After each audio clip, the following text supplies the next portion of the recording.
Sermão pregado em 15 de outubro de 1656 por Thomas Watson.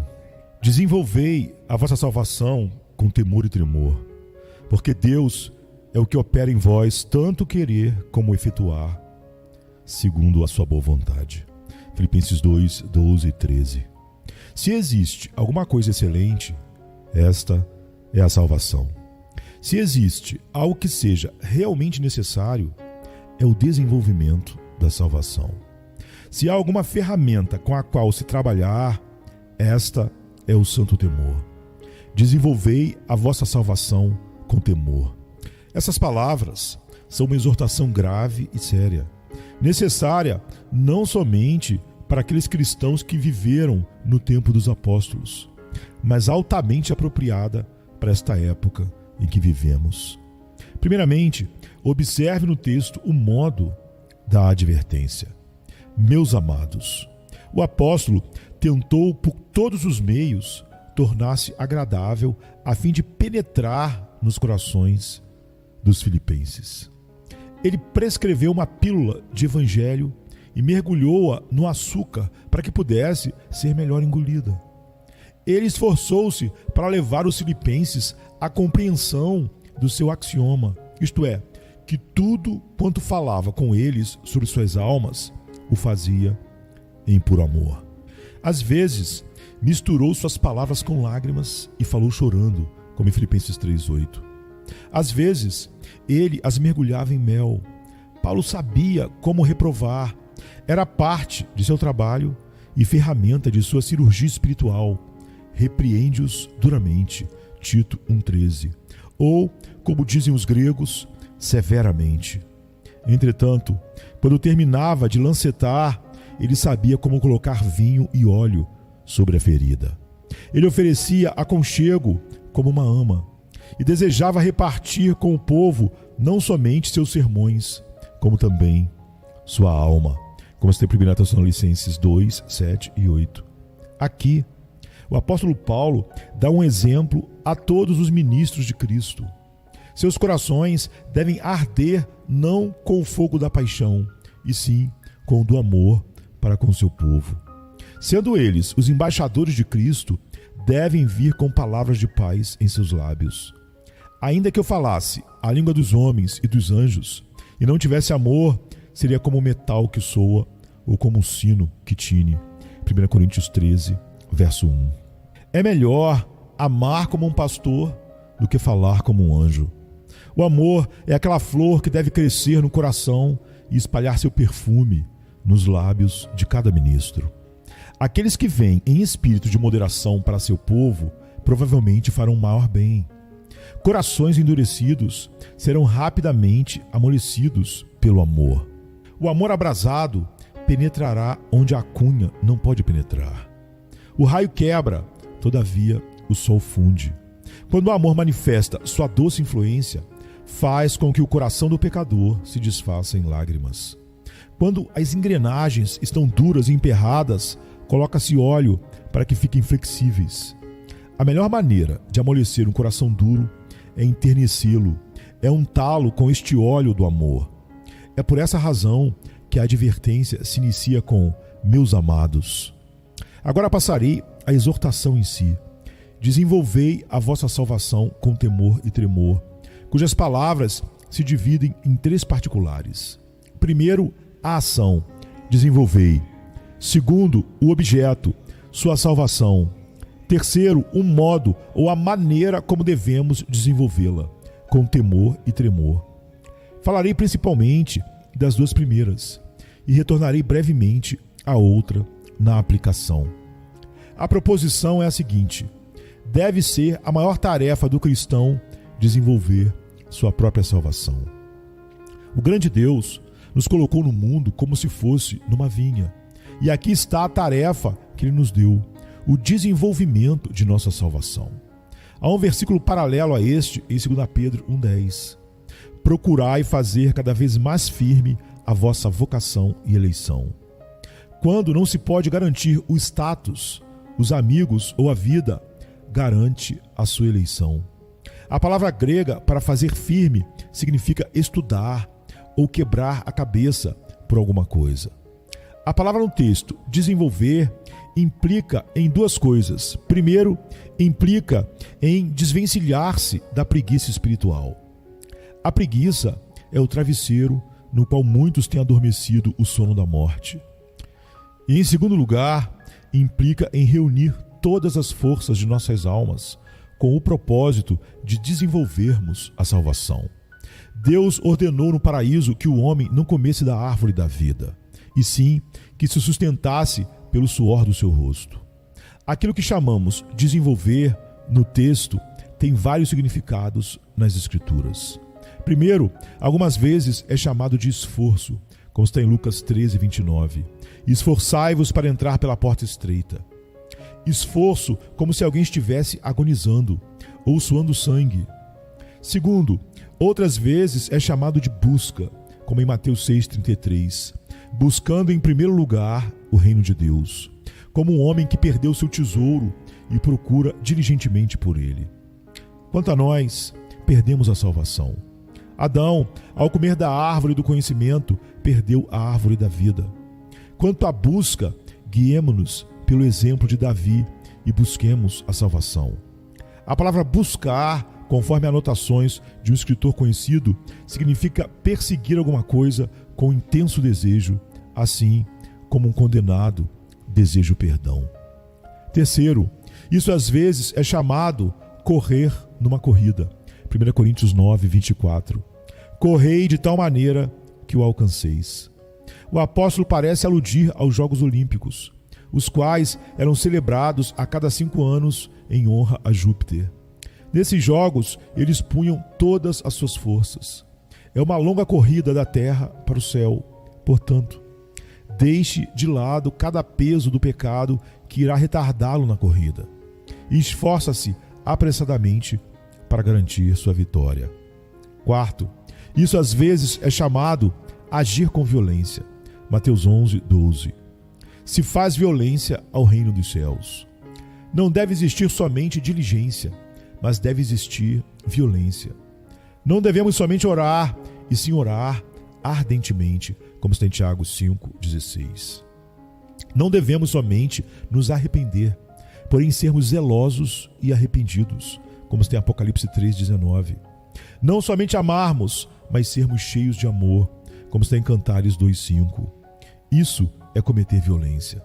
A palavra grega é uma metáfora tomada do castelo que se oculta entre muralhas e não será conquistado a não ser que tomado de assalto. Assim, o reino dos céus está oculto para o cristão inerte, preguiçoso, e não será conquistado a não ser por assalto. Passarei agora às razões que fomentam este santo esforço para o desenvolvimento da salvação, as quais são 3. Precisamos desenvolver nossa salvação por causa da dificuldade desse trabalho, da excelência desse trabalho e da possibilidade desse trabalho. A dificuldade desse trabalho. Esse é um trabalho que pode fazer-nos trabalhar até que o sol de nossas vidas se ponha. Ora, a dificuldade no trabalho do desenvolvimento da salvação aparecerá de 4 diferentes maneiras. Primeiro, a natureza do trabalho. Há uma metamorfose a ser operada. O coração precisa ser mudado, pois ele é a verdadeira sementeira do pecado. É o depósito onde todas as armas da injustiça estão armazenadas. Ele é um pequeno inferno. O coração está cheio de antagonismo contra Deus e uma zanga contra a graça salvadora. Quanto trabalho temos pela frente, visto que o coração precisa ser mudado. Quanto precisamos implorar a Cristo, aquele que transformou água em vinho, que possa transformar a água, ou melhor, o veneno da natureza, no vinho da graça. Segundo, a vida atual deve ser alterada. Para que o fluir do pecado, que antes corria tão forte, possa ser mudado, isso não é fácil. Para que o pecador, que antes estava indo em direção ao inferno, não precisando nem de vento, nem de correnteza que o carregasse, possa agora alterar seu curso e navegar para um novo porto, isso é realmente um grande trabalho. Foi por um milagre que o Rio Jordão retrocedeu. Ver o homem natural se tornar espiritual Ver o pecador andar contrário a si mesmo em direção aos caminhos de Cristo e à santidade é tão estranho quanto ver a terra girar ao contrário ou o boliche correr em direção oposta ao seu próprio arremesso. Desenvolver a salvação é difícil, considerando-se os enganos a respeito do trabalho. O coração está pronto para assumir qualquer ponto em falso nesse desenvolver da salvação. Ele tem engano próprio, como aqueles que pensam poder ludibriar a morte. Por isso, Agostinho exclamou: o coração é um grande abismo. O coração está pronto para ser enganado duplamente sobre esse desenvolvimento da salvação. Primeiro, ele frequentemente faz o homem confundir moralidade por graça. Moralidade é nada mais do que natureza refinada. É o velho Adão vestido com melhores roupas. Um homem moralizado não é nada mais do que um diabo manso. Pode ser uma correnteza límpida de civilidade fluindo, e ainda assim existir muito verme do orgulho e ateísmo permanecendo no fundo. O refinamento da moral não é nada mais do que uma coroa de flores colocada sobre um defunto. Como é fácil iludir-se quanto ao assunto da salvação, e como fez Ixião abraçar a nuvem ao invés de Juno. Civilidade não é graça, embora seja um bom caramanchão sobre o qual se plantar a vinha da graça. 2. O coração estará pronto para nos enganar no desenvolvimento da salvação e nos fazer tomar um simulacro da graça por graça autêntica. Plínio disse que é uma pedra de berilo que se assemelha ao verdadeiro diamante. Assim sendo, existe alguma coisa que parece graça, mas que não é graça. Existem duas graças que ajudam muito o desenvolvimento da salvação, e nós facilmente nos enganamos com elas. Primeiro, arrependimento. Verdadeiro arrependimento acontece quando choramos pelo pecado como pecado. Quando choramos por ele, porque é uma coisa que mancha. Ele apaga a imagem de Deus e mancha a pureza da alma. Como ele é um ato de crueldade, é um soco contra o peito que nos amamentou. Ora, como é fácil prevaricar nisso. Muitos acham que se arrependem quando não é a ofensa e sim a penalidade que os perturba.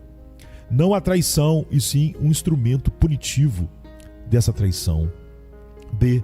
Eles acham que se arrependem quando derramam apenas algumas lágrimas. No entanto, embora esse gelo comece a derreter-se, este congela-se novamente e eles continuam andando no pecado. Muitos choram por causa de seus maltrates com Deus, como Saul em sua maldade com Davi. Então disse Saul: pequei, volta, meu filho Davi, porque não mandarei fazer-te mal, porque foi hoje preciosa a minha vida aos teus olhos. Eis que procedi loucamente e errei grandissimamente. 1 Samuel 26, 21. E assim, os homens podem levantar suas vozes e chorar por causa do pecado e ainda continuarem nele. Eles são como cobras que trocam sua pele, mas conservam sua picada. Existe tanta diferença entre a verdadeira e a falsa lágrima quanto entre o canal de água e o manancial. Segundo, outra graça que conduz à salvação é a fé. Entretanto, quão facilmente os homens são enganados com uma pérola falsificada. Há um engano a respeito da fé, quando os homens reivindicam as promessas da palavra, porém, não os seus preceitos. A promessa é salvação, o preceito é desenvolvimento. Eles aceitarão o primeiro, contudo, não o outro, como se o médico pudesse prescrever duas receitas ao seu paciente, uma prescrevendo pílulas e outra prescrevendo bebida alcoólica. Ele irá tomar a bebida porque lhe é agradável, mas não a pílula. Muitos quererão Cristo como Salvador, todavia o recusarão como príncipe. Recebem seus benefícios, mas não submetem-se às suas leis. Isso é separar aquilo que Deus juntou. Assim sendo, em virtude de tais enganos e decepções a respeito deste desenvolver da salvação, devemos ser o mais cautelosos e alertas quanto possível nesse trabalho. Terceiro, a dificuldade em desenvolver a salvação vem dos impedimentos e dos obstáculos. Estes obstáculos são, interiores, a saber, a carne. Este é um inimigo astuto. A carne clama por tranquilidade e cobiça contra o espírito, como está em Gálatas 5,17. Temos a ordem para crucificar a carne, Gálatas 5,24. Entretanto, quantos golpes precisamos dar com a espada do espírito até que a carne esteja perfeitamente crucificada? 2. Neste trabalho, nos deparamos com obstáculos que são exteriores, as tentações. Austin afirmou que toda a nossa vida é uma tentação. Caminhamos por entre armadilhas. Há uma armadilha nas festas, sim. Nossa mesa é geralmente uma armadilha. Satanás ainda está tentando pescar nossas almas. Quão frequentemente ele joga sobre nós uma série de tentações para destruir nossa fortaleza de graça. O apóstolo nos fala destes dardos inflamados. Efésios 6,16. As tentações são chamadas de dardos pela sua velocidade. Elas são disparadas em alta velocidade e inflamadas por causa do seu terror. Elas são disparadas como rajadas de fogo em direção à alma, a qual se assusta e se assombra. E isto não retardaria o desenvolvimento da salvação e o dificultaria das provações. É corrente a respeito desta seita que por toda parte é ela impugnada. Atos 28:22. A velha serpente está sempre cuspindo seu veneno contra o evangelho e aqueles que o professam. Quero mencionar aquele versículo em 1 Coríntios 10:1. Nossos pais estiveram todos debaixo da nuvem. Todos os santos do passado foram para o céu debaixo de uma nuvem de palavras rudes e reprovações. O mundo os colocou em seu livro negro, enquanto Deus os colocou em seu livro com letras garrafais. A garganta do ímpio é um sepulcro aberto para enterrar o bom nome daqueles que foram os baluartes do evangelho e carregaram suas cores. B. Às vezes, eles foram difamados e injuriados. Paulo foi considerado um homem sedicioso, em 2 Timóteo 2,9. Os papistas remistas difamaram Calvino e o culparam por ensinar que Deus era o autor do pecado. E disseram que ele morreu blasfemando, embora Beza, que foi testemunha ocular e escreveu sua vida e morte, refutasse tal injúria, e relatou que final abençoado ele teve. Martin Bucer, aquele homem abençoado que gritou em santo triunfo: "Eu sou de Cristo e o diabo nada tem a ver comigo", foi caluniado pelos papistas que afirmaram ter ele negado que Cristo fosse o Messias encarnado. Mas aquele que foi o orador em seu funeral testemunhou pelo seu caráter sob juramento. Os jesuítas, na Burgúndia, cometeram a mesma calúnia a respeito de Beza, aquele santo homem. Eles disseram que ele, sentindo que a morte estava próxima, renunciara à sua profissão do evangelho e se reconciliara totalmente com a igreja de Roma. Isso era tão falso que o próprio Beza, que viveu ainda após tal calúnia ser espalhada, a refutou com grande indignação. Frequentemente, os santos sofreram o açoite das zombarias, como está em Hebreus 11:36. Cipriano foi chamado sarcasticamente de Copriano, Atanásio de Satanásio. Davi foi a canção dos bebedores de bebidas fortes, Salmo 69:12. Eu não tenho dúvidas de que Noé foi vítima de amarga zombaria quando estava construindo a arca muitos anos antes do dilúvio. Eles riram dele e o censuraram como um velho tolo, caduco, que na realidade foi o mais sábio comparado a todos os do seu tempo. Por conseguinte, quando virmos o dilúvio da ira de Deus vindo sobre o mundo e começarmos a construir a arca e a desenvolver nossa salvação, os homens darão vazão ao seu desdém e escárnio. O quê? Vocês serão mais santos do que os outros? Vão fazer além do necessário? Tudo isso serve para retardar e dificultar o desenvolvimento da salvação. C. Um terceiro obstáculo nesse desenvolvimento é a violência declarada. Mas como então aquele que era gerado segundo a carne perseguia o que era segundo o Espírito, assim é também agora. Gálatas 4, 29. Tão logo um homem se renda a Cristo e seriamente comece a desenvolver sua salvação, o mundo levanta seus bandos treinados e manda toda a malícia do inferno contra ele. A igreja de Cristo é como a ovelha de Abraão presa numa touceira de espinhos. Deem testemunho às 10 perseguições nos dias de Nero, Domiciano, Trajano e etc. Um homem que seja realmente santo é o alvo favorito para críticas. Se a música do mundo não prevalecer, então ele tem sua fornalha acesa, como está em 2 Timóteo 3,12. Estejam certos de que Cristo e sua cruz nunca se separam. Ela está conosco em nossa preparação para o céu, assim como esteve com os judeus na sua reconstrução do muro. Cada um com uma mão fazia a obra e na outra tinha as armas. Neemias 4, 17. Portanto, não somente devemos ser construtores, e sim também guerreiros. Com uma mão devemos trabalhar e com a outra segurar uma arma, a saber, a espada do Espírito, e combater o bom combate da fé. Este é também outro obstáculo ao desenvolvimento. Tão logo nos pomos a caminho do céu, me esperam prisões e tribulações. Atos 20, 23. O mundo faz soar um alarme e não haverá trégua até a morte. Quarto, aquilo que torna difícil o desenvolvimento da salvação é o trabalho não confiável. Olhem por vós mesmos para não perderdes aquelas coisas as quais temos obtido. 2 João 8. Este trabalho é derrubado quase tão rapidamente como é construído. Um artífice, quando está trabalhando, encontra seu trabalho na manhã do dia seguinte, da mesma forma que o deixou na noite anterior. Mas isso não acontece conosco.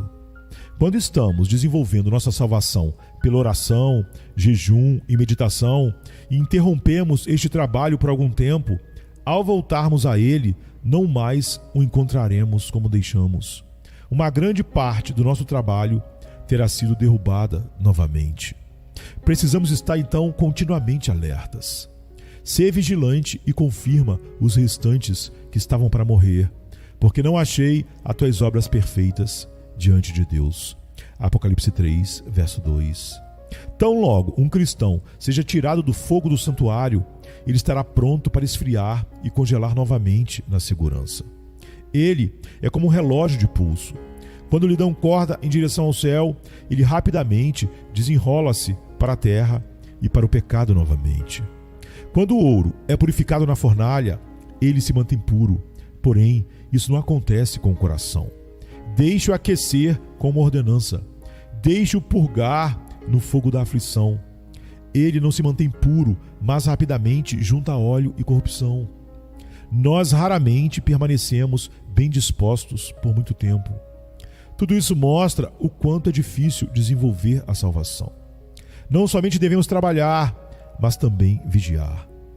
Questão 1. Mas por que Deus fez o caminho para o céu tão difícil? Por que tanto trabalho? Resposta: para ensinar-nos a valorizar as coisas celestiais. Se a salvação viesse facilmente, não lhe daríamos o devido valor. Se os diamantes fossem comuns, teriam pouca importância. Entretanto, visto que são tão difíceis de serem conseguidos, são tão valorizados. Tertuliano conta que quando as pérolas eram comuns em Roma, as pessoas as usavam em seus sapatos, cujo próximo passo era esmagá-las sob seus pés. A salvação é uma pérola que Deus não permite ser desconsiderada. Portanto, deverá ser conseguida com trabalho santo. Deus não permitirá que baixem os preços das misericórdias espirituais. Aqueles que têm esta preciosa flor da salvação devem colhê-la com o suor de seus rostos.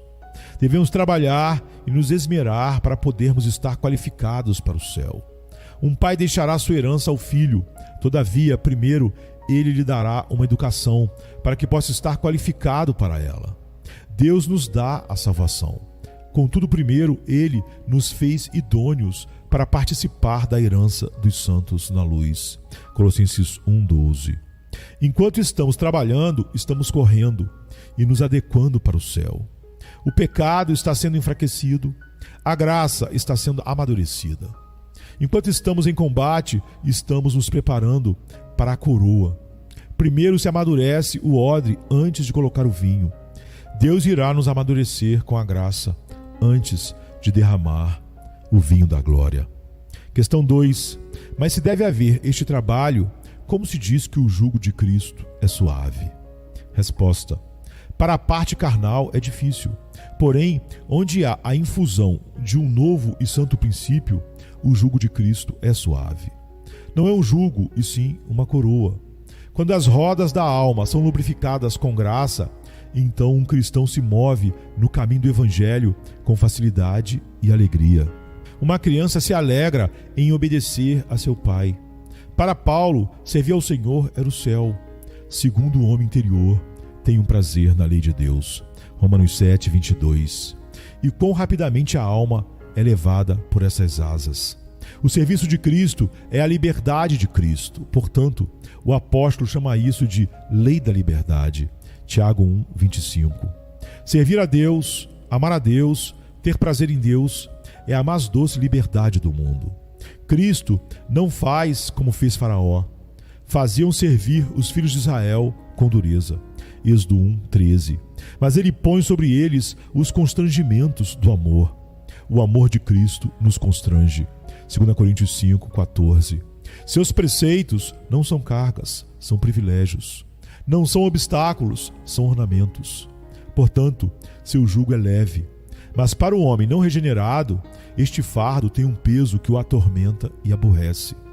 Quando a corrupção prevalece, ainda o melhor coração encontra alguma relutância. É isso que precisa ser levado em conta quanto à primeira razão que citamos, a dificuldade do trabalho. A segunda razão, porque precisamos de muito suor santo e esforço no desenvolvimento da salvação, é devido à excelência do trabalho.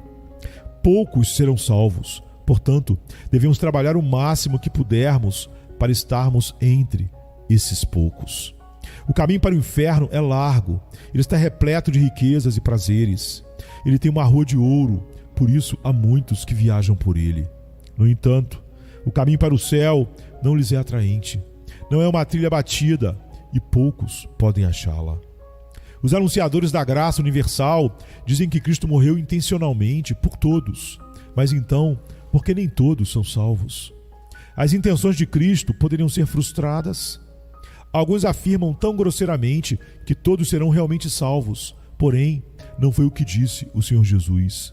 Estreita é a porta e apertado é o caminho que leva à vida, e poucos há que a encontrem. Mateus 7, 14. Ora, como todos podem entrar por esta porta e poucos a encontrarem, para mim, parece um paradoxo. A manada dos homens vai para o matadouro, mas o remanescente será salvo, como está em Romanos 9, 27. A peça inteira é cortada e vai para o diabo. Somente o remanescente será salvo por graça soberana, que, como o nosso texto diz, Deus opera em vós o querer e o efetuar, segundo a sua boa vontade, seu decreto soberano. A maioria das pessoas no mundo é fruto caído da árvore, derrubado pelo vento. Aquela oliveira em Isaías 17:6, com 2 ou 3 azeitonas na mais alta ponta dos ramos, é um símbolo apropriado do reduzido número daqueles que serão salvos. Satanás vai embora com a colheita entre aspas. Não é isso que os homens merecem? Deus tem somente o remanescente da graça, porque assim determinou soberanamente. A marca dos eleitos é que eles desenvolvem a salvação, porque Deus opera neles o querer e o efetuar, segundo a sua boa vontade. Nesta grande cidade, se fizéssemos uma votação ou uma pesquisa de opinião, o diabo certamente venceria. Baseado no que aprendemos, observe que se fôssemos dividir o mundo em 30 partes iguais, 19 destas 30 estão cobertas de idolatria barbaresca. 6 dos 11 restantes com a doutrina de Maomé, de modo que restaria apenas 5 partes das 30 onde há um pouco de cristianismo. Entre esses cristãos, entre aspas, há muitos seduzidos pelos papistas por um lado e protestantes formais por outro, de forma que há poucos que são salvos. Assim sendo, isso deve levar-nos a um esforço cada vez maior para fazermos parte do pequeno número daqueles que herdarão a salvação. A terceira razão por que devemos pôr tanto vigor neste trabalho é devido à possibilidade do mesmo. A impossibilidade mata todo esforço. Quem irá sofrer por algo que não tem a esperança de conseguir? Mas no tocante a isto, ainda há esperança para Israel. Esdras 10, 2. A salvação é algo viável. Ela pode ser alcançada e desfrutada quando Deus chama eficazmente. E será. O desenvolvimento dessa salvação é uma das marcas da eleição soberana.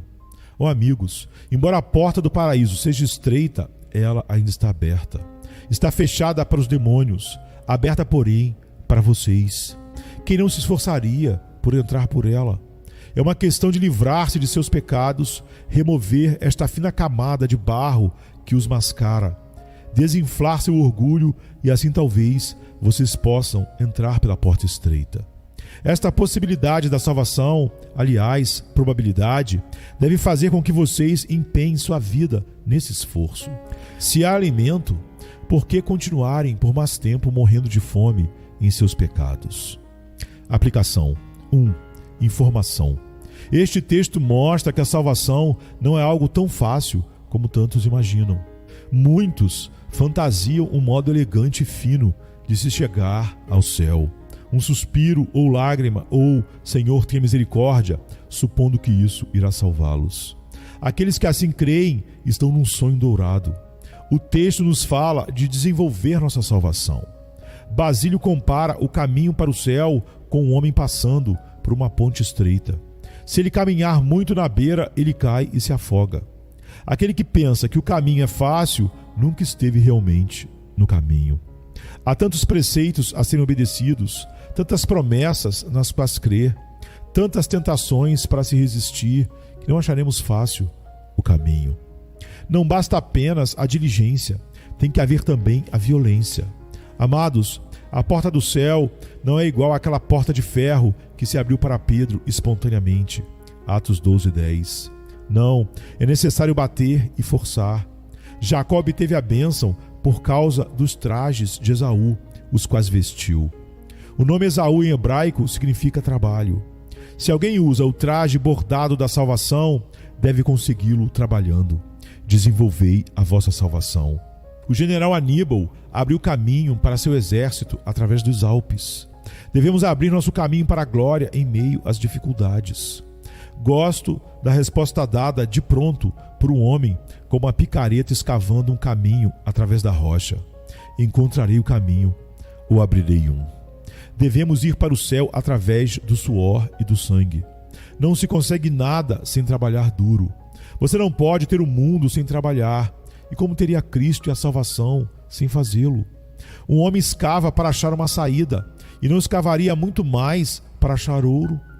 Observa-se que Adão no paraíso não ficou ocioso, mas ele cuidou da vinha. Mesmo os anjos, embora sejam espíritos gloriosos, são também espíritos ministradores. Hebreus 1, 14. Deus colocou diligência mesmo nas criaturas destituídas de razão. A abelha é a criatura mais laboriosa. Todas têm sua própria tarefa para desenvolver na colmeia. Algumas abelhas produzem o mel, outras fazem a cera. Algumas moldam o favo e outras ficam de sentinela à porta da colmeia para afastar o zangão. A abelha seria tão diligente em função do instinto da natureza na fabricação do mel? Quão laboriosos devemos ser no desenvolvimento de nossa salvação. 2. Censura. Posso retirar deste texto, que considero uma aljava espiritual, muitas flechas de reprovação. Ele reprova aquele que, em lugar da salvação, preferem outras coisas, que trabalham mais pelo pão que perece do que pela salvação. Sua preocupação principal consiste em viver neste mundo e conseguir sua subsistência. Todo o trabalho do homem é para a sua boca. Eclesiastes 6, verso 7. O corpo é inclinado a isto e se empenha. Essa é a sua parte animal. Por outro lado, a pobre alma fica completamente amíngua. Dessa forma, os cristãos agem como pagãos. Assim fazem os gentios, diz Mateus capítulo 6. Deus não nos mandou aqui somente para usarmos roupas finas ou nos alimentarmos fartamente todos os dias, porém, para que pudéssemos nos empenhar em nossa salvação. Se isso não for feito, estaremos atirando aquém da marca o tempo todo. Temos empunhado a bainha da espada e deixado a alma, essa lâmina de admirável têmpera, enferrujar e gangrenar. B. Ele reprova aqueles que, ao invés de trabalharem, ficam ociosos na vinha durante todo o dia. Eles desejam a salvação, entretanto, não fazem o trabalho. O cristão ocioso é como um soldado que está interessado no espólio e no tesouro de um castelo. Todavia reluta em arriscar-se ou teme meter-se em apuros. Os homens estariam contentes se fosse possível obter a salvação da mesma maneira que aconteceu com os figos temporões de Naum 3,12. Caíram na boca de quem os haveria de comer. O preguiçoso esconde a sua mão no seio, Provérbios 19, 24, e hesita em retirá-la, ainda que fosse para pegar uma coroa. Que dormis em camas de marfim, como está em Amós 6, 4. Os homens preferem antes dormir numa cama macia do que ir para o céu num flamejante carro de zelo. Crisóstomo chama a preguiça de raiz do desespero. Um cristão inativo gasta seu tempo inutilmente. Ele vive no mundo em busca de cifras, mas esteja certo de que Deus não registra cifras no livro da vida. Uma pessoa inativa é um solo fértil para o diabo trabalhar nele. Não costumamos lançar a semente numa terra despreparada. Contudo, o diabo lança a maioria das suas sementes de tentação nos corações despreparados.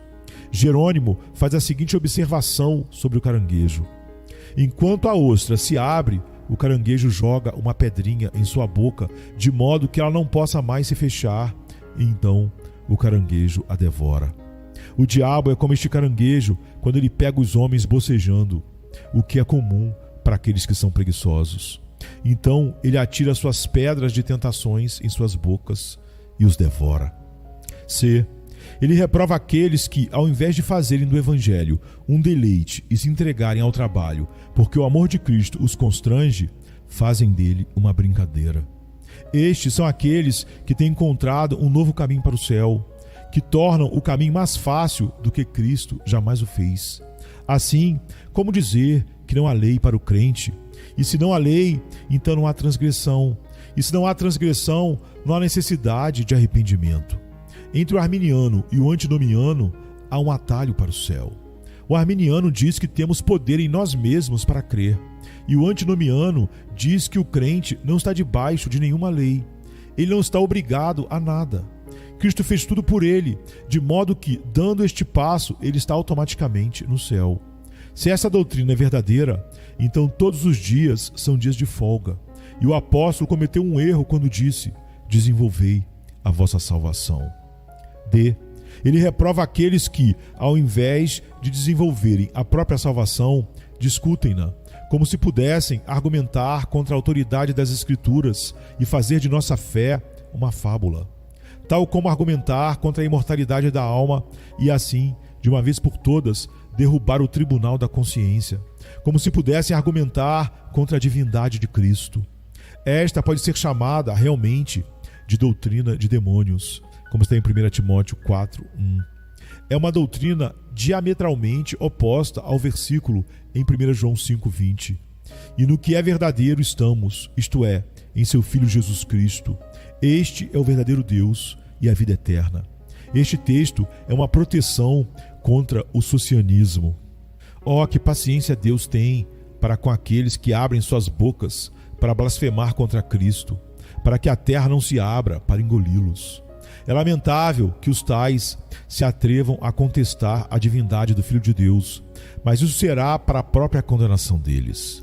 Alguns dos melhores escritores pagãos, Lívio, Aristóteles, Plutarco, afirmam que houveram sentenças e punições decretadas por príncipes e governadores pagãos a respeito da religião.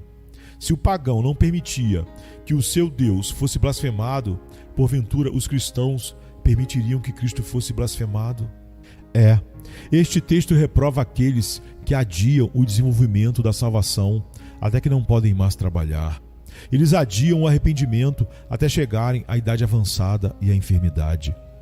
Até a idade avançada. Quando puderem realizar mais nenhum outro trabalho, então começarão este. A idade avançada não é uma boa idade para se arrepender. Quando os dedos já estiverem endurecidos, fica difícil aprender a tocar alaúde. Quando o coração já estiver inflexível e endurecido pela maldade, fica difícil subjugá-lo em penitência. Uma planta tenra é facilmente removida, porém é difícil arrancar uma velha árvore que já esteja enraizada. Um pecador idoso que tem estado muito tempo enraizado no pecado, dificilmente é arrancado do seu estado natural. Em matéria de salvação, é perigoso adiar. Quanto mais tempo os homens estiverem no pecado, mais ampla será a possessão de Satanás sobre eles. Quanto mais tempo o veneno permanecer no estômago, mais mortal será. É uma loucura adiar o desenvolvimento da salvação até o cair da tarde, até o pôr do sol. A noite vem quando ninguém pode trabalhar. João 9:4. Um marinheiro seria muito imprudente se permanecesse ancorado quando o navio está equipado com as máquinas com capacidade, vento favorável e o mar calmo. Porém, ao chegar a tempestade e o navio começar a se encher de água, então se decidisse a içar velas para a viagem. Esta é a condição daquele que negligencia a saúde e o vigor, e quando a idade avançada chega e sua máquina estiver já arruinada, então ele começa a pensar na sua viagem em direção ao céu. É muito questionável se Deus irá aceitar o arrependimento dele quando já é tão tarde. Ele chama para os primeiros frutos e achamos que podemos oferecer-lhe só o restolho. Este não foi o menor dos motivos pelos quais Deus rejeitou a oferta de Caim, pois aquela oferta foi feita com muito tempo de atraso. E aconteceu que ao cabo de dias que Caim trouxe do fruto da terra uma oferta ao Senhor. Gênesis 4, verso 3. Ou, como no original, que é mais enfático, depois de muitos dias. Parece que já estava estragada quando foi trazida. Não seria indigno os homens darem ao diabo o seu vigor e suas forças e trazerem diante do altar de Deus seus ossos velhos e sem nenhum vigor? É verdade que Deus pode mostrar sua misericórdia no final. Contudo, isso pode ser um risco perigoso. O pecador, na idade avançada, dorme entre a morte e o diabo, como Pedro dormiu entre os dois soldados. 2. Até chegar à enfermidade. Seria muito imprudente que aquele que se prepara para uma longa jornada colocasse a bagagem sobre o cavalo mais fraco. Não seria imprudência colocar a bagagem pesada do arrependimento sobre si quando você está tão fraco por causa da enfermidade?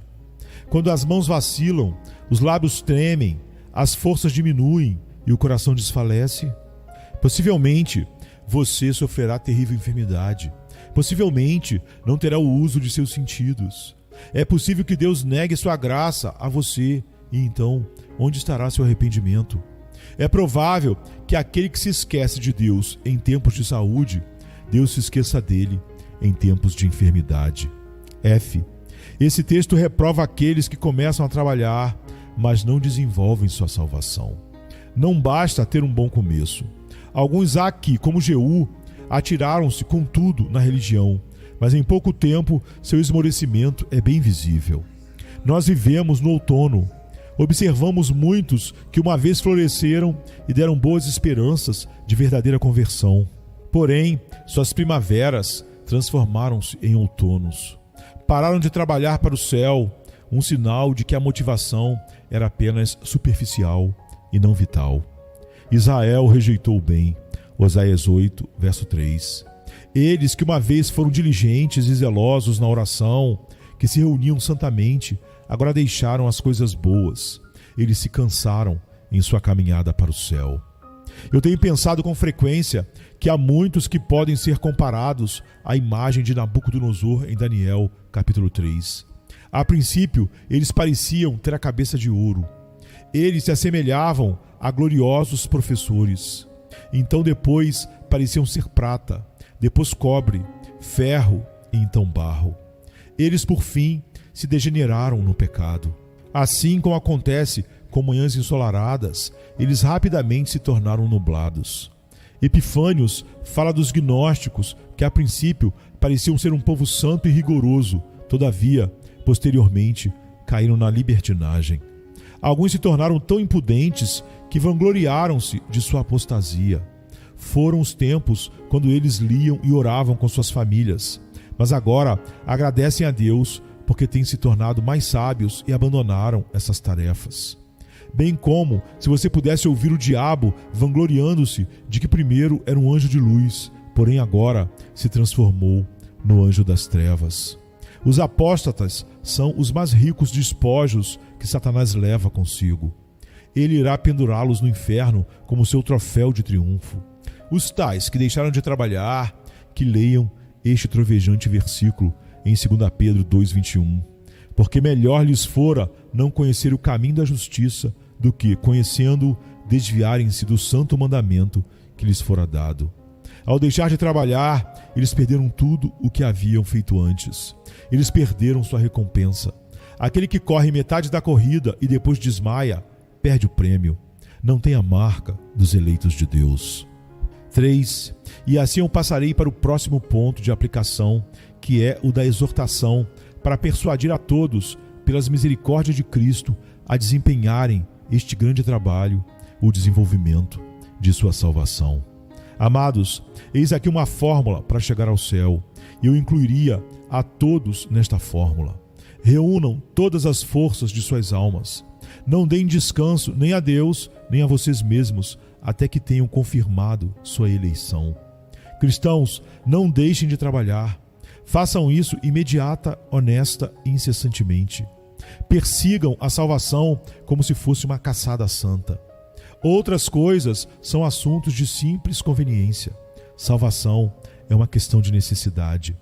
Ou vocês fazem um trabalho que os cristãos estão fazendo, ou vocês farão um trabalho que os demônios estão fazendo. Vocês que ainda nem começaram a desenvolver sua salvação, comecem agora. Servir a Deus é uma boa ocupação se for seguida corretamente. Estejam certos de que não existe salvação sem obediência, deleite e alegria em Deus. E o amor constrangedor de Cristo que nos salvou por graça soberana é o poder que nos faz trabalhar, desenvolver nossa salvação, porque o Pai opera em nós o querer e o efetuar. No entanto, aqui eu devo registrar um aviso para evitar enganos. Cuidado, embora não sejamos salvos sem obras, ainda não somos salvos por causa de nossas obras de maneira nenhuma. Belarmino disse que merecemos o céu apesar de nossa indignidade. Não, embora sejamos salvos pelo uso dos meios, somos salvos pela graça soberana. E Deus, por graça, determina também os meios e opera nos eleitos o querer e o efetuar, como está em Efésios 2,5. É necessário arar o solo e semear, mas não podemos esperar nenhuma colheita sem a influência do sol. Assim, é necessário trabalhar, porém não se deve esperar a colheita da salvação sem o brilho do sol da livre graça. A vosso Pai agradou dar-vos o reino. Lucas 12:32. Dar? Ora, alguns poderiam argumentar, nós trabalhamos duramente para isso. Sim, mas o céu é uma doação. Embora alguém trabalhe para alcançá-lo, não deixa de ser a boa vontade de Deus que o concede. Observe ainda que o mérito é de Cristo, não é o suor do homem, e sim o sangue dele que salva. E depois, por causa desse sangue de valor infinito, todas as bênçãos espirituais foram adquiridas para nós. Todo o nosso fazer é apenas a operação do Espírito Santo do que Jesus comprou na cruz para nós. Assim, realmente o Pai opera em nós o querer e o efetuar. Está claro, amigo, que seu trabalho não o torna merecedor da salvação, porque Deus é o que opera em vós, tanto querer como efetuar. Filipenses 2,13. Não é o seu esforço, e sim o coesforço de Deus.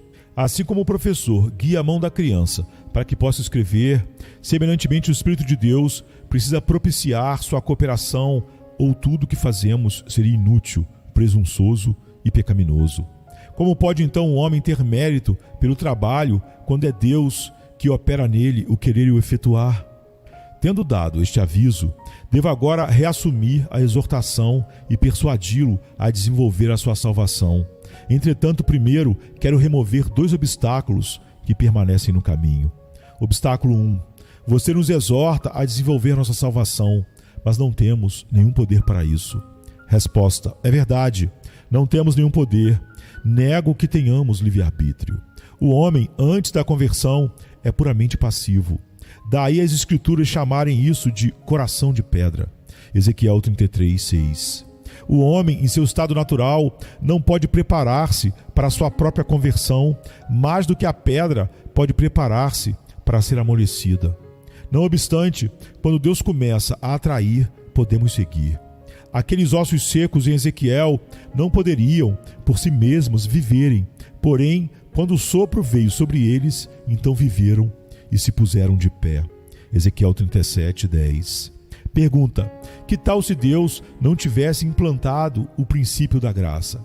E se ele não tivesse dado o sopro de vida? Resposta: mesmo assim, use os meios. Embora você não possa trabalhar espiritualmente, trabalhe fisicamente. Faça o que você é capaz de fazer. E isso por 2 razões. 1. Porque o homem, negligenciando os meios, se autodestrói, como um homem que não vai para o médico pode ser responsabilizado pela sua própria morte. 2. Porque Deus nunca está em débito conosco, mesmo quando fazemos o que somos capazes de fazer. A promessa urge: buscai e encontrareis. Mateus 7:7. Transforme essa promessa em súplica através de oração. Você diz que não tem poder, porém, você não tem uma promessa. Haja da melhor maneira que você puder. Embora eu não me atreva a dizer, como os arminianos, que quando nos esforçamos e seguimos em frente, Deus é obrigado a conceder graça, entretanto digo que Deus não está endividado àqueles que buscam sua graça. Não, e digo mais, Ele não nega a sua graça a ninguém, a não ser aqueles que deliberadamente a recusam. Obstáculo 2. O segundo obstáculo é este: mas para que finalidade devo trabalhar? Há um decreto estabelecido.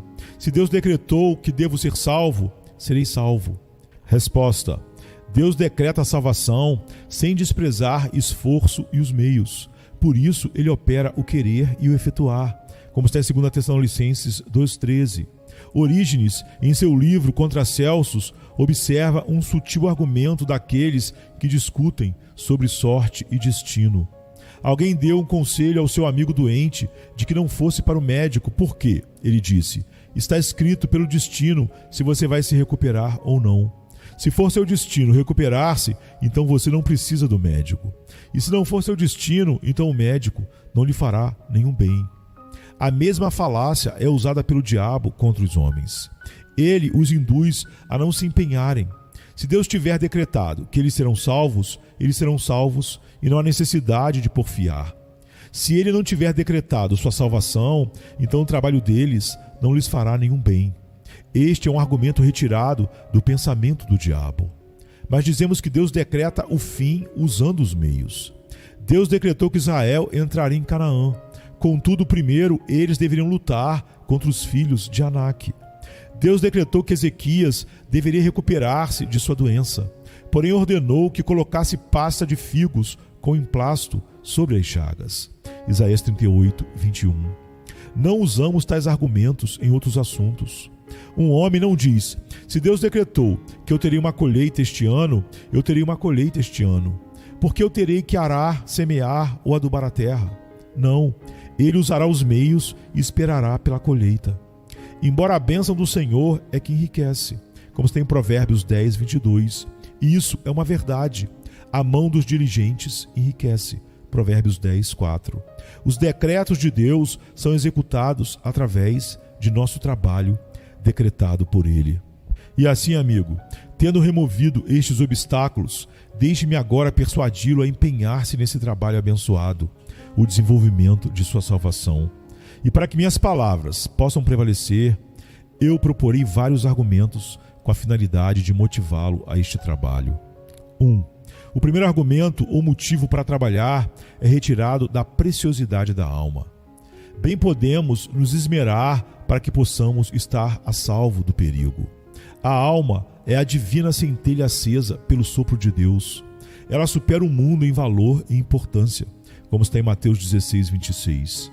Se o mundo é o livro de Deus, como Orígenes o chama, a alma é a imagem de Deus. Platão chama a alma de o refletor da Trindade. É um espelho vívido, o qual reflete o brilho da sabedoria e da santidade de Deus. A alma é o florir da eternidade. Deus fez a alma capaz de ter comunhão com Ele. Pagar a metade do valor de uma alma levaria o mundo à bancarrota. A que preço avaliou Cristo a alma quando se vendeu para comprá-la? Que pena que essa alma excelente, essa alma pela qual Deus convocou um conselho no céu quando a criou, possa fracassar e ficar perdida por toda a eternidade. Quem não trabalharia noite e dia para não perder essa alma? A joia é inestimável, a perda é irreparável. 2. A diligência santa e o esforço enobrecem o cristão. Quanto mais excelente for alguma coisa, mais dinâmica será. O sol é uma gloriosa criação. Do nosso ponto de vista, ele nunca parece parado. Ele está sempre percorrendo o seu circuito ao redor do mundo. O fogo é o elemento mais puro e o mais ativo. Ele está sempre inflamado e flamejando. Os anjos são as criaturas mais nobres e as mais ágeis. Portanto, são representados pelo querubim com suas asas abertas. Deus em si é um ato mais puro. Homero disse que Agamenon algumas vezes assemelhava-se a Júpiter em suas afeições, Palas em sua sabedoria, Marte em seu valor. Através da santa diligência, nos assemelhamos a Deus, que é o ato mais puro. A fênix voa com uma pequena coroa em sua cabeça. O cristão esforçado não precisa de coroa sobre sua cabeça. Seu suor o enobrece. Seu trabalho, por causa do seu deleite em Cristo, é sua insígnia de honra. Salomão nos diz que a sonolência faz trazer os vestidos rotos. Provérbios 23, 21. A infâmia é um dos trajes que o cobre. Deus odeia o temperamento laço. Lemos na lei que o asno, sendo uma criatura estúpida, não poderia ser oferecida em sacrifício. A atividade espiritual é um distintivo de honra. 3. Desenvolver nossa salvação é o que fará com que tanto o céu como a morte sejam algo doce para nós. Isso adoçará a morte. Aquele que trabalha duro durante todo o dia, quão tranquilamente dorme durante a noite. Você que tem desenvolvido sua salvação durante toda a sua vida, quão tranquilamente poderá deitar sua cabeça no sono da morte, na esperança de uma gloriosa ressurreição. Este será um leito estimulante de morte. Isso adoçará o céu. Quanto mais nos esmerarmos por causa do céu, tanto mais doce ele será quando para lá formos. É um deleite para o homem olhar para o seu trabalho e ver os frutos aparecerem. Quando ele tem plantado árvores em seu pomar ou plantado mudas, é um deleite observar e rever seu trabalho. Assim no céu, quando virmos o fruto obtido de nosso esforço, o fim da nossa salvação, como está em 1 Pedro 1,9, isso fará o céu muito mais doce. Quanto maiores forem os esforços para se alcançar o céu, tanto mais bem-vindo ele será. Quanto mais suor, tanto mais doçura. Quando o homem peca, o prazer se vai e as acutiladas permanecem. Mas quando ele se arrepende, o labor se vai e o gozo permanece. 4. Você ainda tem tempo para trabalhar. Este texto ou sermão estaria fora da época para ser pregado para o execrável no inferno. Se eu lhes ordenasse que trabalhassem, já seria tarde demais. O seu tempo já passou. É noite com o diabo, mas hoje é ainda dia para vocês. Trabalhem enquanto é dia. João 9, verso 4. Se vocês perderem seu dia, perderão suas almas. Este é o tempo para suas almas. Agora Deus ordena, agora o Espírito sopra, ministros suplicam, até mesmo as campainhas de Arão soariam nas suas almas, chamando-os para Cristo. Aproveitem a época. Este é o seu tempo de semear. Semeie agora as sementes da fé e do arrependimento. Se na época certa vocês não têm o desejo, virá o tempo em que terão o desejo e não terão mais a época certa. Aproveitem o tempo enquanto podem. O marinheiro issa suas velas enquanto sopram os ventos. Nunca um povo teve um caminho tão aberto para o céu como as pessoas desta cidade. E não iriam vocês prosseguir adiante em suas viagens? E como corre para o final este tempo? Eu lhes asseguro que o grande legislador não atrasará seu chamado. Ó, meus irmãos, agora é o tempo da chamada para suas almas. Agora supliquem a Deus por misericórdia, ou pelo menos peçam a Cristo que faça isso por vocês. Pensem seriamente sobre estes 8 itens. Primeiro, nossa vida se vai rapidamente. Gregório compara nossa vida com um marinheiro navegando a todo vapor. Estamos cada dia navegando rapidamente em direção à eternidade. Segundo, os tempos da graça, embora sejam preciosos, não são permanentes.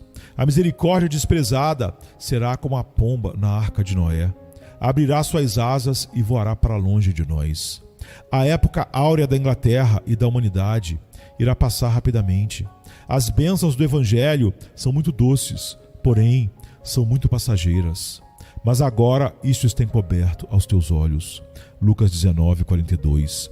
Não sabemos quando o candelabro dourado poderá ser removido. Terceiro, haverá um tempo quando o Espírito terá parado de contender. Há um fluir do Espírito, o qual, tendo sido negligenciado, é possível que não tornemos a ver um novo fluir acontecer.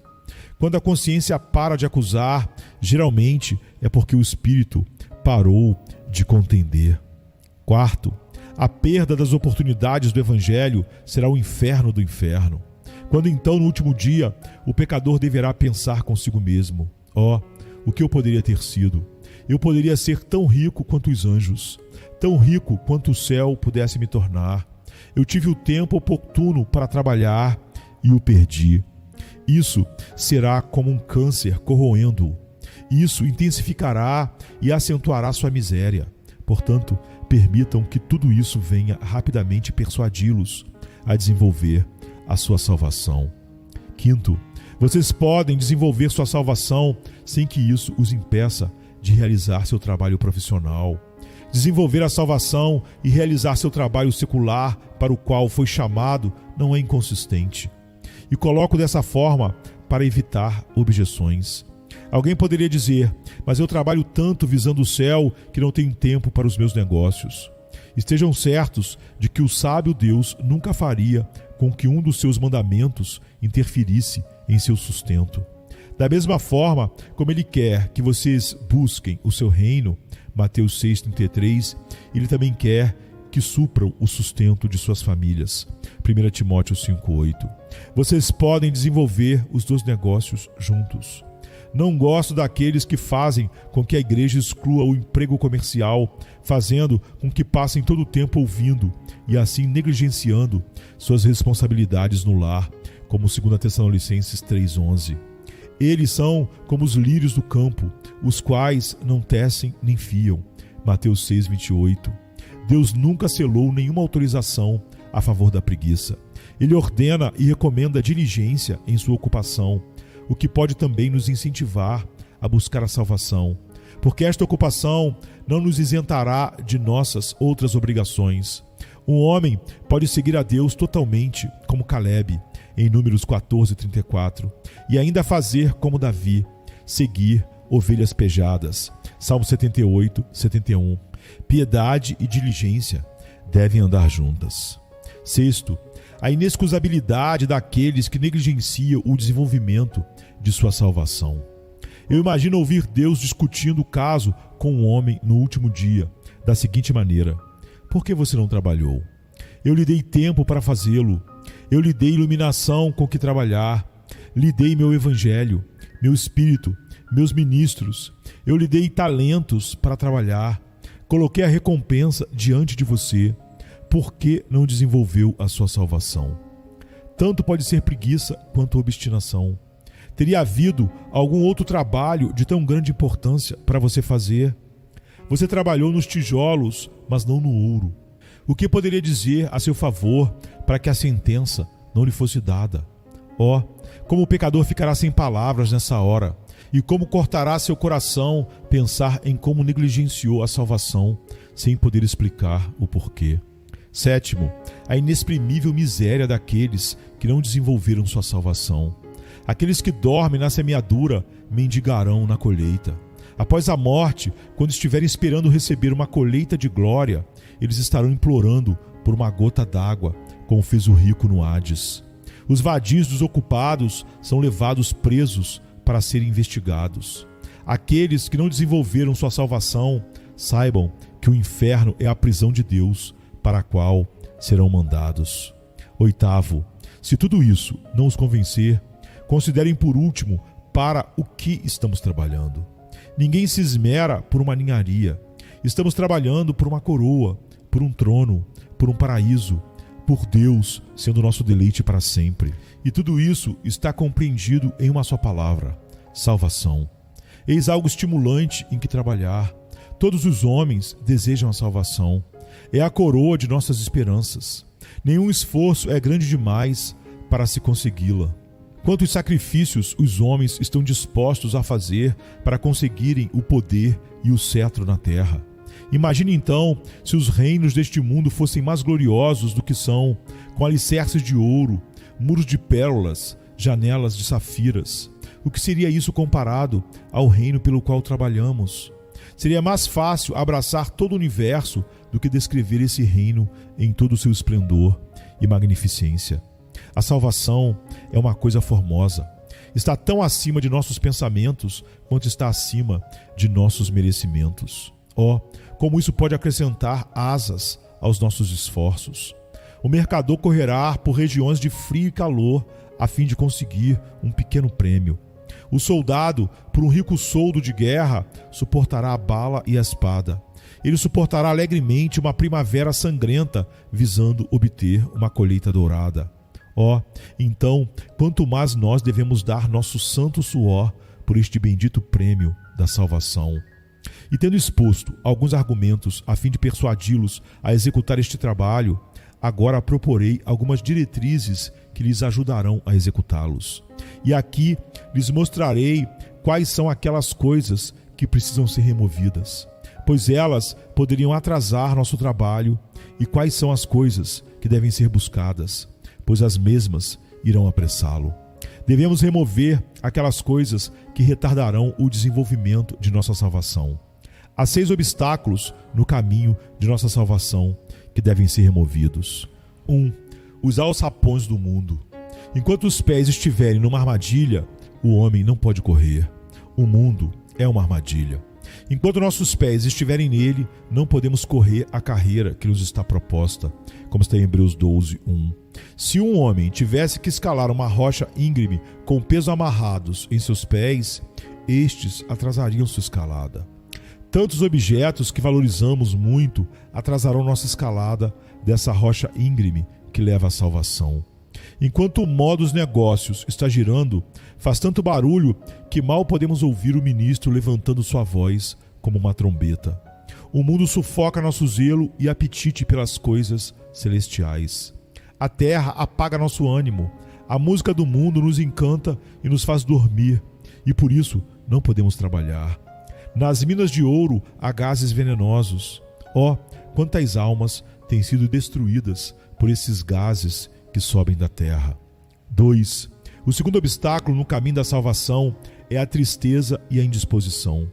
Quando o coração do homem está triste, ele não é capaz de desenvolver seu trabalho. Fica como um instrumento desafinado. Quando sentimos temores, estamos abatidos. Isto é refletido em nossas ações espirituais. Davi se esforçou para sair dessa melancolia espiritual. Por que estás abatida, ó minha alma? Salmo 42:5. A alegria estimula. Os espartanos usavam a música em suas batalhas para estimular seus espíritos, a fim de lutarem com maior valentia. A alegria é como a música para a alma. Ela estimula para a tarefa. Ela lubrifica as engrenagens das emoções. A alegria faz com que realizemos o serviço com prazer e nunca somos levados tão velozmente no servir a Deus como quando estamos nas asas da alegria. A melancolia trava as rodas da nossa carruagem e então fica muito difícil dirigi-la. 3. O terceiro obstáculo para a salvação é a preguiça espiritual. Este é um grande impedimento ao nosso trabalho. Foi dito dos filhos de Israel que desprezaram a terra aprazível. Salmo 106, 24. Qual seria a razão?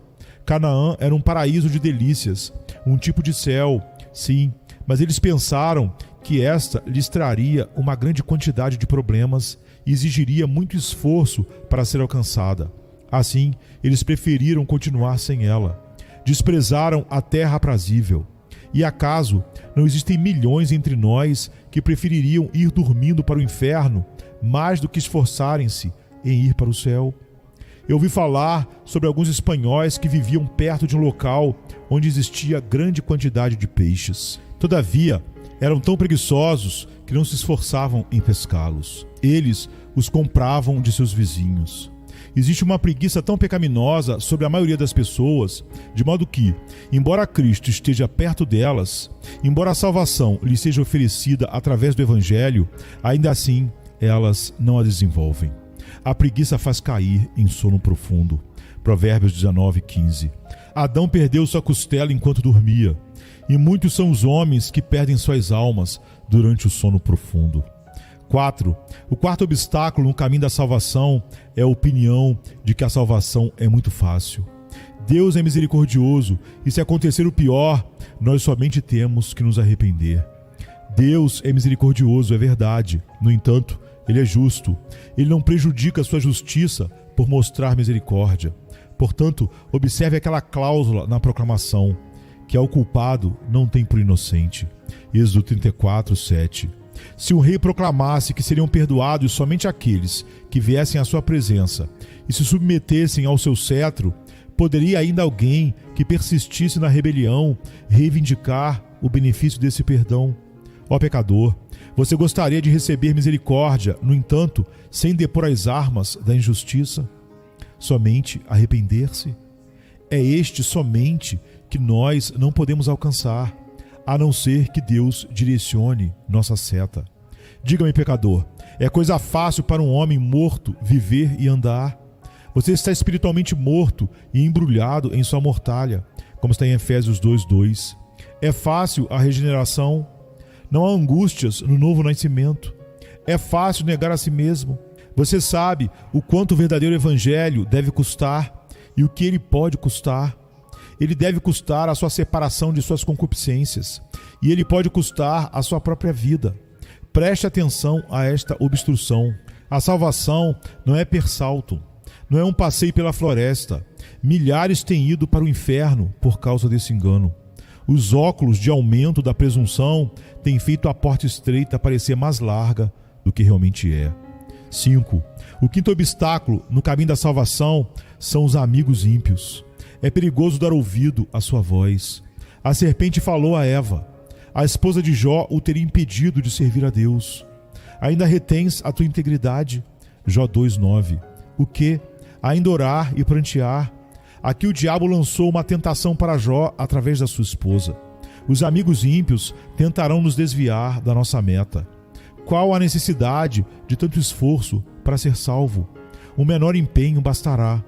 Lemos a respeito dos irmãos de Cristo, quando eles o viram pregando com tanto zelo que tentaram refreá-lo. E quando os seus ouviram isto, saíram para o repreender. Marcos 3:21. Nossos parentes e amigos, às vezes, nos bloqueariam no nosso caminho para o céu, e julgando nosso zelo como loucura, nos envolveriam e impediriam no desenvolvimento da nossa salvação. Spira encontrou-se com tais amigos, buscando seu conselho se ele deveria rescindir sua opinião anterior a respeito da doutrina de Lutero ou se deveria persistir nela até morrer. Eles fizeram com que Spira se retratasse, e então abertamente, negando sua fé anterior, ele assim se tornou como um homem vivendo no inferno. 6. O sexto obstáculo no caminho da salvação são as más companhias. Elas nos retirarão do nosso trabalho. As águas doces perdem sua frescura quando se juntam à água salgada. Os cristãos perdem sua frescura e sabor quando estão entre os ímpios. As pombas de Cristo serão manchadas por deitarem-se entre redis, diz o Salmo 68:13. A companhia pecaminosa é como a água na forja de um ferreiro, a qual esfria o ferro, não importa quão quente ele esteja. Tais pessoas esfriam as boas afeições. Os ímpios têm a chaga do coração, como está em 1 Reis 8,38, e seu hálito é infeccioso. Eles nos desencorajarão no desenvolvimento da nossa salvação. Se um homem fosse um pretendente de uma mulher e se empenhasse muito para conquistá-la, porém, se chegasse alguém com uma notícia ruim sobre ela, algum impedimento, ao ouvir isso, ele desistiria do seu intento. Assim acontece com muitos homens que são pretendentes ao Evangelho. Eles, de bom grado, firmariam um compromisso e se envolveriam completamente para começar a desenvolver sua salvação. Mas então, alguns dos seus conhecidos viriam para dizer-lhes que sabem de algumas coisas ruins sobre o Evangelho, sobre a igreja. Em todo lugar falam mal desta seita. Atos 28, 21. Nela encontrarão tantas restrições e mortificação que eles jamais voltarão a sentir a alegria de viver. Imediatamente após isso, eles são desencorajados e então o processo é quebrado. Tomem cuidado com tais pessoas. Elas são demônios vestidos de carne. Elas são, como alguém disse, como Herodes que, se ele pudesse, teria matado Cristo assim que ele nasceu. Então, quando Cristo começa a ser formado no coração, no sentido espiritual, eles o matariam. E assim, tem-lhes mostrado as barreiras que se encontram no caminho para a salvação, as quais precisam ser removidas. Agora, em segundo lugar, estabelecerei alguns indícios que ajudam na salvação. O primeiro está no texto, temor e tremor. Não se trata de temor de quem está duvidando, porém um temor de quem é zeloso. Este temor é um requisito no desenvolvimento da salvação. Temamos, pois, que, porventura, deixada a promessa de entrar no seu repouso, pareça que algum de vós fica para trás. Hebreus 4:1. O temor é um remédio contra a presunção.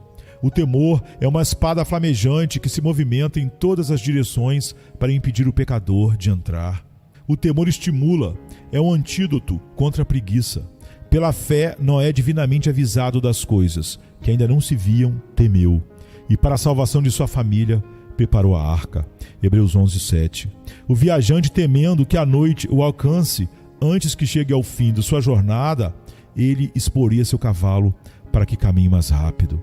O temor causa seriedade. Aquele que caminha em temor dá passos cautelosamente. O temor preserva da apostasia. E porei o meu temor em seu coração, para que nunca se apartem de mim. Jeremias 32:40. O temor de cair nos livra da queda. O temor é a insígnia e o adorno do cristão. Os santos da antiguidade foram homens tementes a Deus. Malaquias 3:17. Disse que o piedoso Anselmo gastava a maior parte do seu tempo pensando sobre o dia do julgamento. Bem-aventurado o homem que continuamente teme. Provérbios 28:14. O temor é a defesa do cristão. A maneira de estar seguro é temer sempre. Esta é uma das melhores ferramentas para o cristão utilizar. Segundo, outro grande indício no desenvolvimento da salvação é o amor. O amor faz o trabalho se desenvolver com prazer. 7 anos de trabalho pareceram como nada para Jacó por causa do amor que ele sentia por Raquel. O amor facilita tudo. É como as asas para o pássaro, como as rodas para o carro, como as velas para o barco. Ele prossegue rápida e animadamente em suas tarefas. O amor nunca se cansa. Há uma excelente citação de Gregório: deixe o homem abraçar o amor do mundo e ele rapidamente se enriquecerá. Assim, se alguém mantiver o amor ao Evangelho em seu coração, a Cristo, rapidamente será rico na graça. O amor é uma graça ativa e vigorosa. Ele despreza o perigo, despreza as dificuldades. Como uma poderosa corrente, ele leva tudo o que está à sua frente. Esta é a graça que toma o céu pela violência. Façam com que seus corações sejam aquecidos por esta graça e vocês estarão aptos a trabalhar. O terceiro indício para a salvação é trabalhar na força de Cristo. Posso todas as coisas naquele que me fortalece. Filipenses 3:13. Nunca trabalhem sozinhos.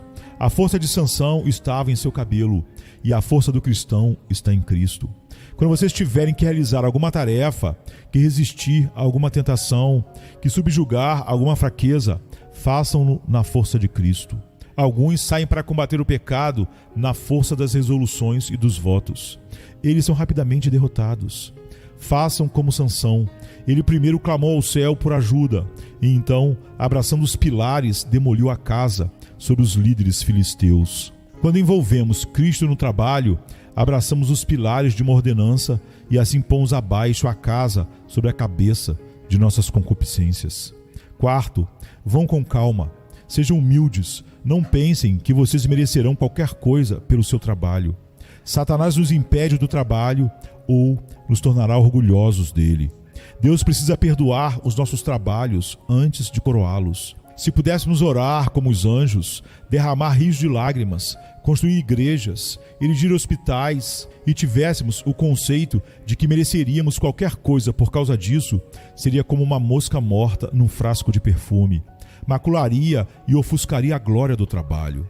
Nossas obras, como o bom vinho, tomam o gosto do barril ruim. Elas serão nada mais do que cintilantes pecados. Não deixemos o orgulho envenenar nossas coisas santas. Quando estamos trabalhando para o céu, devemos dizer com o bom Neemias: nisto, Deus meu, lembra-te de mim e perdoa-me segundo a abundância da sua benignidade. Neemias 13, 22. Quinto, trabalhem sobre os seus joelhos. Sejam fervorosos em oração. Supliquem ao Espírito de Deus para ajudá-los no trabalho. Façam esta oração: levanta-te, vento norte, e vem tu, vento sul, assopra no meu jardim. Cantares de Salomão, capítulo 4. Precisamos ter o Espírito soprando sobre nós, pois existem muitos ventos contrários soprando contra nós. Consideremos a rapidez com que nossas santas afeições estão sujeitas a murcharem. O jardim não precisa de mais vento para fazer brotar seus frutos do que nós precisamos do Espírito para fazer florescer nossas virtudes. Filipe juntou-se à carruagem do eunuco.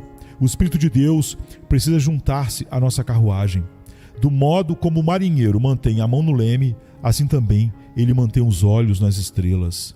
Enquanto estamos trabalhando, precisamos olhar para o Espírito. Que valor tem a nossa preparação sem a operação do Espírito? De que vale todo o nosso remar sem o vento do céu? O Espírito me levantou, diz Ezequiel 3,14. O Espírito de Deus precisa tanto infundir a graça quanto estimulá-la. Nós lemos da roda dentro da roda em Ezequiel 1,16. O Espírito de Deus é aquela roda interior que precisa mover a roda dos nossos esforços. Para concluir, orem a Deus para abençoá-los em seu trabalho. Não é dos ligeiros a carreira, nem dos valentes a peleja, diz Eclesiastes 9,11. Nada prospera sem a bênção. E qual o modo de se obter isso, a não ser pela oração? É um velho ditado: os santos levam a chave do céu em seus cintos. A oração derruba as armas das mãos do inimigo e apanha a bênção das mãos de Deus. Finalmente, sexto, trabalhem com esperança. O apóstolo disse: aquele que lavra deve lavrar com esperança. 1 Coríntios 9:10. A esperança é a âncora da alma. Hebreus 6:19. Lancem esta âncora sobre a promessa e vocês jamais afundarão. Nada nos atrasa mais em nosso trabalho do que a incredulidade. Claro, disse um cristão, posso trabalhar penosamente o dia todo e não conseguir nada. O quê? Não há bálsamo em Gileade? Não há um trono de misericórdia? Derramem fé em cada tarefa. Olhem para a livre graça. Fixem seus olhos no sangue de Cristo. Vocês querem ser salvos? Façam seu trabalho com fé. Desenvolvei a vossa salvação com temor e tremor, porque Deus é o que opera em vós tanto querer como efetuar, segundo a sua boa vontade. Filipenses 2, 12 e 13. Sermão pregado em 15 de outubro de 1656 por Thomas Watson.